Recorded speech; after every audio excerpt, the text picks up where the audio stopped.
Hello there guys, and welcome back to Reborn with Michael Watson. Today I'm talking about this living in the end hack, which is literally a game changer, and it happened to me whilst I was away on holiday. So when I get into this living in the end sort of success story, I just firstly want to ask you, please, if you like my videos, consider subscribing to the channel. Also, join my free Facebook group, The Healing Circle, which is linked in the description. And there is over 1,000 of us there, and I've been answering questions, we're doing extra videos. It's a great place. Let's get into this video today.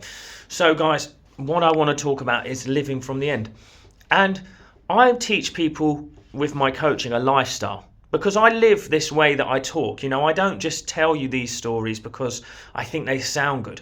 I live this way, so I like to use my personal experiences to share with you how to live from these states of being. Now, living from the end. So one of the things that was a challenge for me in the past was I'd done quite well as an actor financially and all that, but then I lost it and I started to do really badly financially.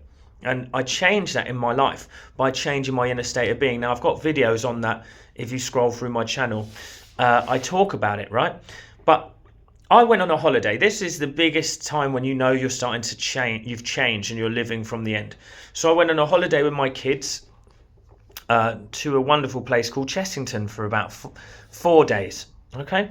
Now, all in all, that holiday sounds small and it sounds close, but it becomes an expensive journey and trip. Now, the old self living, now I talk about old and new. I kind of coined that from Dr. Joe Dispenza, but it works very well with Neville Goddard's teachings. The old me, who wasn't living in an abundant energy, would have been very fearful about that holiday, would have been noticing how expensive everything is, would have been, you know, just realizing all the expense and not actually enjoying. Well, there was a few things that happened on that holiday, and I'm going to use it as a way to teach you how to stay living in the end even when things come up. Because the thing that I think we get wrong is we think living in the end means that I feel this different way. What living in the end means is that your responses to your environment are that of the person you wish to become. Right, let me go into detail on that. So, for example, if I want to be a very wealthy person, or like a person whose all my wealth needs are met, then I need to stop, not really notice the lack of wealth.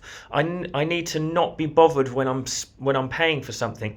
I need to deal with my emotions if something comes up that I don't enjoy. Okay, so let me get into this real quick with what I mean here. So let's say, for example, one of the things that happened, so I was driving a new van. So I bought a VW van because we love the feeling of adventurousness and all of that. So I bought this new VW van and we drove it. Before we drove it, I had to get some oil put in because the yellow oil light was coming on. Let's say, for example, I went on this holiday and we got all the way there, smooth as you like journey. And as we got there, the red sign come on the van. And what does that mean? It means oil pressure. There could be something big. And if you drive much longer on it, the engine's going to go. Now, the beauty of what happened was, because of a lot of the work that I've done, it happened in the car park of the Chessington, so the guys could go upstairs and everything. I parked the car as quickly as possible. Let's look at it, though. To change, right, is to live in the end is to change. So me, as the old self, would not have been able to let that go. See, I would have had to ring around, get someone to come immediately, sort it out, look at it, be fearful, worry about how much it's going to cost, talk about how much it was going to cost, have a big reaction, ruin the day. Right, so for example, my wife is going, I said, I think I need to get that checked out soon. And my wife went to me, look, we're here, car's parked, can we just enjoy ourselves?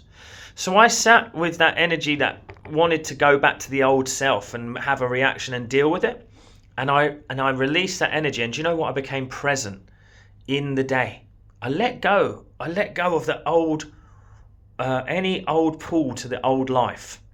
You see, that's living from the end, because the new me is calm, collected, knows that he's got enough to sort it out, knows that everything works out for him. So guess what? So that's one of the stories. So guess what? The next day I ring up someone and I say and a guy comes out. He says, look, I'll only do it for 50 quid. I'll check your oil. Turns out there was just a low oil in the car. So we filled up it with oil, drove home perfectly, worked out. Yeah. The next thing was when it comes to the idea of spending, when it comes to the idea of having dinners out and all of this. So, the children are there, we're having dinners. You're in on a complex, so they charge a fortune for not the best stuff. But to be honest, it was about living in enjoyment. Now, obviously, this is just the two moments where things will come up. There was so much joy in the zoo, the parties, the fun. We had a great time. So when it comes to the idea of a menu, here's one of the ways that I was living from the end as the new person. Now, obviously, my experience has changed since many years back when I first started this, so I am more abundant than back then. But still, I still use it and I want you to take it. So when it came to choosing something to eat, me and my wife in the past would be like, "Ooh, I'll go for that, I'll go for that," because of what was the price of the menu. Now, the thing is, if you live from that end, you're never going to be abundant because you're always picking the cheapest meat. You're always picking the cheapest thing on the menu. You're never rewarding yourself. Now, the thing was, it was like, my son was like, "Can I have that burger?" And my wife was like, "No." I said, "Well, listen, mate, you have whatever you want. You want the ribs?" The ribs were even more. And yes, he did. And every day we just spent with freedom, spent with joy. And there's like a little internal dialogue in me that goes, every time I pay for something now, I naturally go, this comes back to me multiplied in a most easy, harmonious way. Well, there were such wonderful things because I got to tell you, living from that state of being, every day, some form of new money came into my account. And by the end of coming back home, I was not only replenished from the lavish amount of that we lived. We lived very lavishly those 4 or 5 days. It was not only replenished, there was more in there than when I started. And this is the key. You see, the thing is, we tend to notice what goes out and we really respond to it and we notice these things. What I want living in the end isn't necessarily changing and never noticing it. It's actually having the tools required to get out of that state and back into the state of the calm, surrendered, trusting person.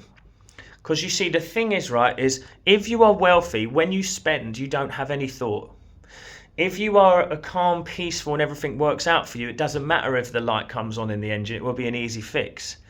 You see, everything that's happening in your environment, you have a choice of how you respond to it.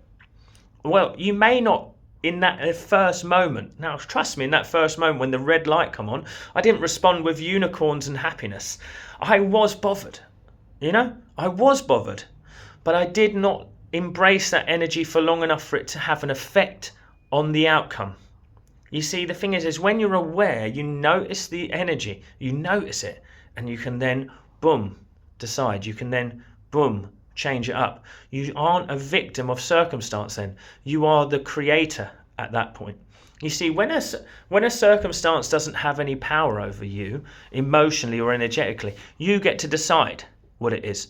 So you see, in those moments, I was very deciding that it would work out. I was deciding that abundance was flowing to me. I was deciding all of these wonderful things because I didn't have an emotional standpoint against that fact.